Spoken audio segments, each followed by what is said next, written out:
গোপনে জিনা করেছিলাম, গোপনে চুরি করেছিলাম, অনেক আগে একটা মিথ্যা কথা বলেছিলাম, এখানে আছে, এটা কেমন কিতাব?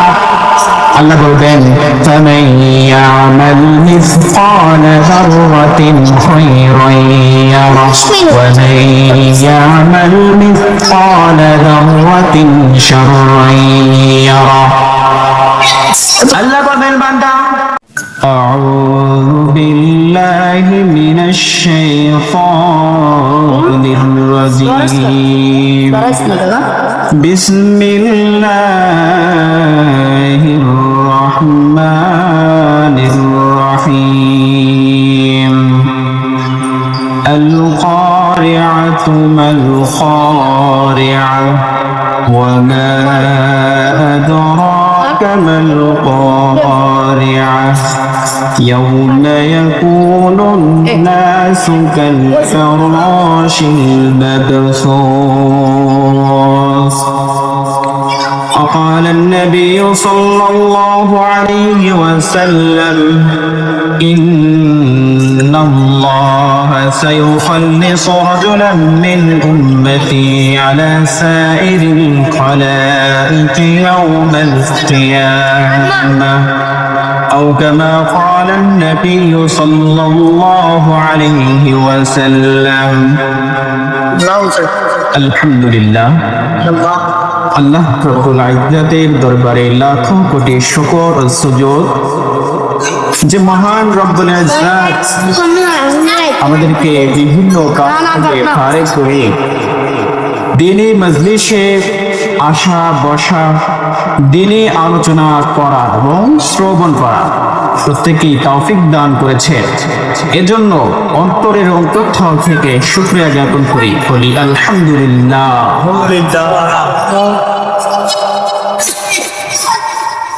আল্লাহ রাব্বুল আলামিন একটি নির্দিষ্ট সময়ের জন্য আমাদেরকে পৃথিবীতে পাঠিয়েছেন। আমাদের নির্দিষ্ট সময়টা পেরেলেই শেষ হয়ে যাওয়ার পর আমাদেরকে আবার কবরের জগতে চলে যেতে হবে।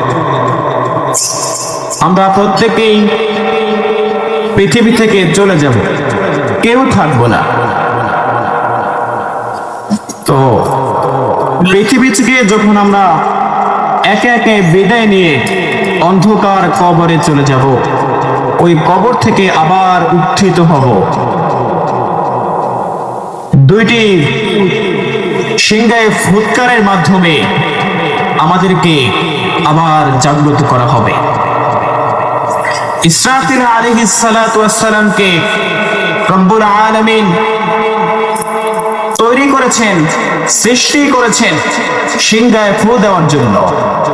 সৃষ্টির শুরু থেকেই তিনি তার মুখে সিংহা নিয়ে দাঁড়িয়ে আছেন, অপেক্ষায় আছেন, আরশে আজিমের দিকে তাকিয়ে আছেন। কখন যেন আল্লাহ তাআলার পক্ষ থেকে সিগন্যাল চলে আসে, কখন যেন আল্লাহ তাআলার পক্ষ থেকে অর্ডার চলে আসে।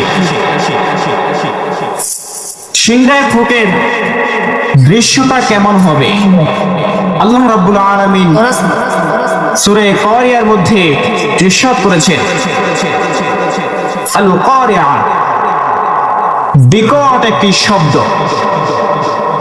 বিকট একটি শব্দ হবে যখন সিংহায় ফু দেওয়া হবে, বিকট একটি শব্দ হবে।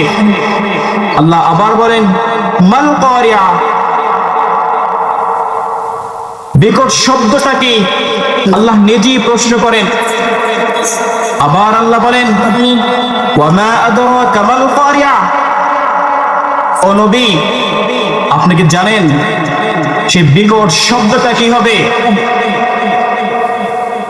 যখন সিংহায় ফুৎকার দেওয়া হবে, বিকট শব্দটা কি হবে আল্লাহ জিজ্ঞেস করছেন। এরপর আল্লাহ নিজেই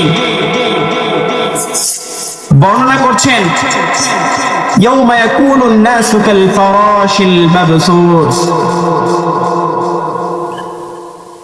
যেদিন সিংহায় ফুৎকার দেওয়া হবে।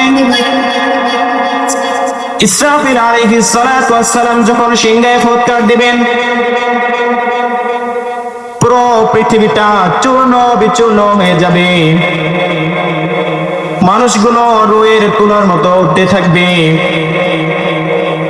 আসমানকে ভাঁজ করে ফেলা হবে, সূর্যকে ভাঁজ করে ফেলা হবে, পাহাড়গুলোকে টুকরো টুকরো করে ফেলা হবে, পাহাড় পর্বত যা কিছু রয়েছে সব কিছুকে টুকরো টুকরো হয়ে যাবে। পুরো পৃথিবীর যত মানুষ আছে, যত গরু ছাগল, যত পশু পাখি আছে, যা কিছু আছে সব কিছু ধুলার মতো উঠতে থাকবে। সিংহায় ফুৎকার দেওয়ার সাথে সাথে যে যেখানে আছে সেখান থেকে সবাই চিৎকে কে কোথায় গিয়ে পড়েছে কোনো ঠিক থাকবে না। কেউ থাকবে বাজারে, কেউ থাকবে মাজারে, কেউ থাকবে ঘরে, কেউ থাকবে মসজিদে। যে যে অবস্থায় থাক না কেন, ইসরাফিল আলাইহিস সালামের সিংহায় ফুৎকার দেওয়ার সঙ্গে সঙ্গে মানুষগুলো বিক্ষিপ্ত হয়ে পতঙ্গের ন্যায় নিক্ষিপ্ত হয়ে দৌড়ে পড়ে যাবে। এরপর যখন হাসরের ময়দান হয়ে যাবে, হাসরের ময়দান যখন কায়েম হয়ে যাবে, মানুষগুলো উলঙ্গ অবস্থায়, মানুষগুলোর শরীরে কোনো পোশাক থাকবে না, পায়ে স্যান্ডেল থাকবে না, ক্লান্ত শ্রান্ত অবস্থায় থাকবে, মানুষগুলো পিপাসার্থ থাকবে। রব্বুল আলামিন আদেশ করবেন সূর্যকে, ও সূর্য, তোমার ভেতরের সমস্ত তাপগুলো তুমি ছেড়ে দাও। সূর্য আল্লাহর হুকুম অনুযায়ী তার ভেতরের সমস্ত তাপগুলো ছেড়ে দেবে। তাপের গরমে এক তো হচ্ছে ময়দানটাকে তামা বানানো হবে, হাসরের ময়দানটা তামা হয়ে যাবে, হাসরের ময়দানকে তামা বানানো হয়ে যাবে। সূর্যটা মাথার নিকটবর্তী চলে আসবে, মাথার মস্তকগুলো ভাতের মারের ন্যায় টকবক টকবক করতে থাকবে। ওই মস্তকগুলো গলে গলে মানুষের কান এবং নাকের ছিদ্র দিয়ে বেয়ে বেয়ে পড়ে যাবে। এই দূর অবস্থায় রব্বুল আলামিন বিচার ব্যবস্থা যখন শুরু করবেন, রব্বুল আলামিন যখন বিচার ব্যবস্থা শুরু করবেন, আমল নামা যখন দেওয়া হবে, বিচার ব্যবস্থা শুরু করার আগে যখন আমল নামা দেওয়া হবে, فأما من أوتي كتابه بيمينه فسوف يحاسب حسابا يسيرا। যে ব্যক্তির হাতে, যে হাতির ডান আমল নামাটা দেয়া হবে, খুশিতে থাকবে, আত্মীয় স্বজনের কাছে যাবে, ঘুরে দেখাবে, দেখো আমার আমল নামে আমি ডান হাতে পেয়েছি, দেখো আমি করবেন পেয়েছি, আমল নামা কত সুন্দর।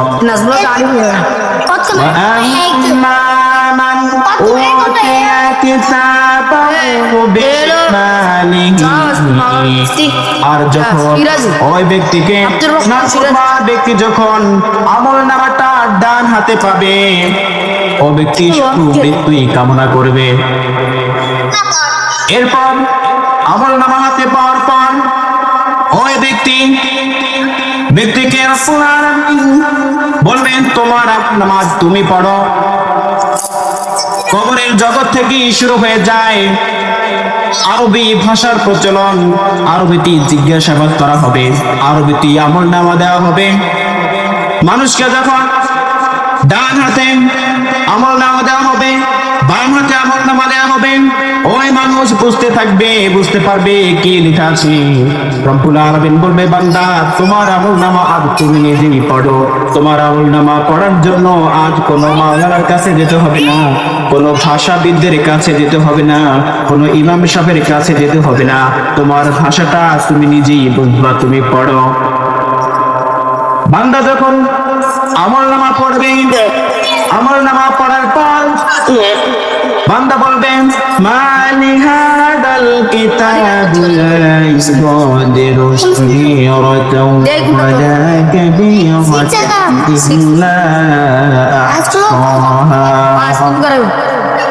আমল নামা যখন পড়বেন, আমল নামা পড়ার পর বান্দা বলবে ও আল্লাহ এটা কোন আমল নামা, তোমার মধ্যে দিই না হইব এই যে শেষ ছোট থেকে ছোট এই মাসে শেষ বড় আমার বিদে যত গেলাম ভুল করছি, যত ভালো করছি, যত অন্যায় করছি, সমস্ত অন্যায় কিতাবের মধ্যে লেখা আছে। গোপনে জিনা করেছিলাম, গোপনে চুরি করেছিলাম, অনেক আগে একটা মিথ্যা কথা বলেছিলাম, ওই আরে ভিডিও কথাটাও এখানে আছে। এটা কেমন কিতাব? আল্লাহ বলবেন ফামান ইয়ামাল মিসকাল যাররাতিন খায়রান ইয়ারা ওয়া মান ইয়ামাল মিসকাল যাররাতিন শাররান ইয়ারা।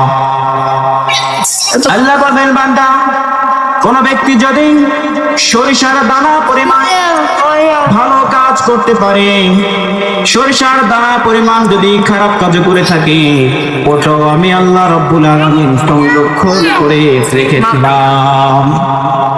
পড়ো, তোমার হাতে যে আমলনামা দিয়েছি এটা তুমি পড়ো, তুমি নিজেই বুঝবা।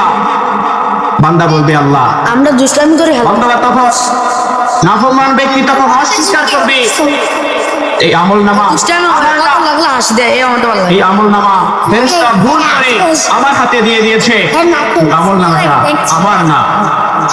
আল্লাহ বলবেন বান্দা, আমি জানতাম তুমি এমন কথা বলবে, তোমার কথা বলার কারণে আমি ফেরেশতা নিযুক্ত করেছিলাম। কিরামান কাতিবিনা ইয়াফআলুনা মা তাফআলুন। কিরামান এবং কাতিবিন নামে দুজন ফেরেশতা তোমার দুই কাঁধে আমি নিযুক্ত করে দিয়েছিলাম। তুমি যা কিছু করতে সবকিছু এই কিরামান কাতিবিন দুজন ফেরেশতা লিপিবদ্ধ করে রাখতো। আজ মিথ্যা কথা বলার কোনো সুযোগ নাই। বান্দা আবারও চালাকি করবে, বলবে আল্লাহ সবই বুঝলাম, কিন্তু এই আমলনামা আমার হতে পারে না। বিচার মেনেছি, তালগাছ আমার, বিচার মেনেছি, তালগাছ আমার। এক শ্রেণী মানুষ আমাদের সমাজে এখনো আছে, আপনি যাই বলেন মানবে, তালগাছ তার। তো বান্দা তখন অস্বীকার করবে যে এই আমলনামা আমার না। আল্লাহ বলেন وكل إنسان ألزمناه طائره في عنقه ونخرج له يوم القيامة كتابا يلقاه منشورا। আমাদের গলার মাঝে দেখেন একটি হাড় রয়েছে, এই হাড়টা সবার আছে না?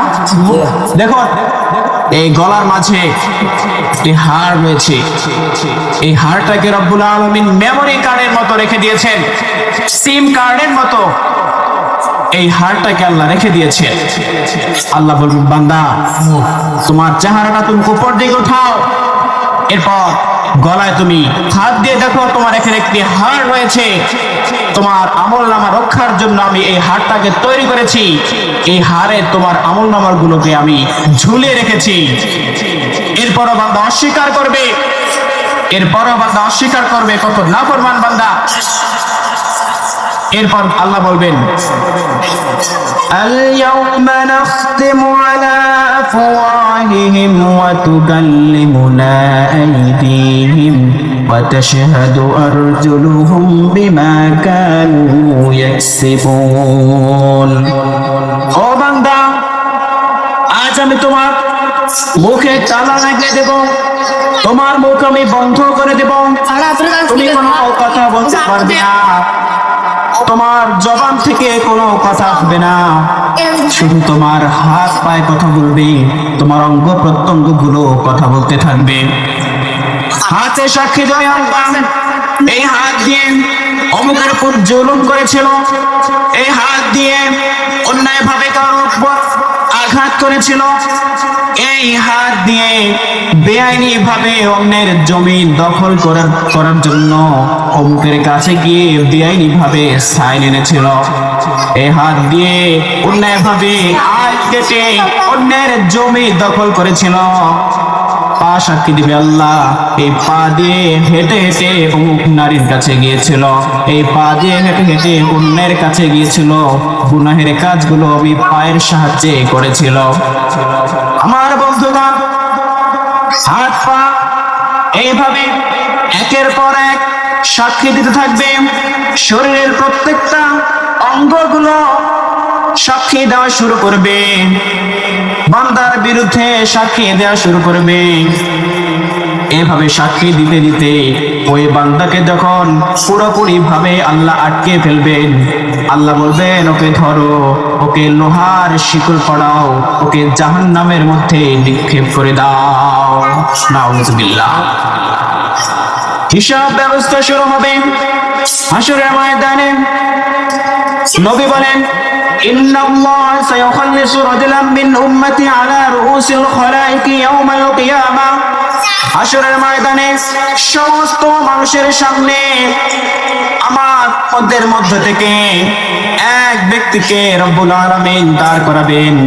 ফায়ানশুরু আলাইহি তিসআতা সিজিল্লা। ওই ব্যক্তির সামনে 99টি দপ্তর খুলে দেওয়া হবে, 99টি দপ্তর খুলে দেওয়া হবে। কুল্লু সিজিল্লিন মিসলু মাদ্দিল বাসার, প্রত্যেকটা দপ্তর দৃষ্টি সীমা পর্যন্ত পড়ে থাকবে, কোনো খাতা নয়। গুনাহের 99টি দপ্তর খুলে দেওয়া হবে। যখন 99টি দপ্তর খুলে দেবে, বান্দাকে বলবে, বান্দা তুমি কি এগুলো থেকে কোনো কিছুকে অস্বীকার করো? তোমার উপর কি কোনো জুলুম করা হয়েছে? ফায়াকুলু লা ইয়া রাব্বি, বান্দা বলবে, আল্লাহ আমি এগুলোকে কোনো অস্বীকার করি না, আর আপনার ফেরেশতা কোনো জুলুমও করে নাই, বেহাত ভাবে লিখে নাই, আমি অবশ্যই অন্যায়গুলো করেছি। আল্লাহ বলবেন, আফালাকা উযরুন, ও বান্দা তোমার কি কোনো ওযর আছে? তুমি কোনো ওযর আপত্তি দেখাতে পারবা? ফায়াকুলু লা ইয়া রাব্বি, বান্দা বলবে, আল্লাহ আমার কোনো ওযর নাই, আমি অবশ্যই গুনাহগুলো করছি।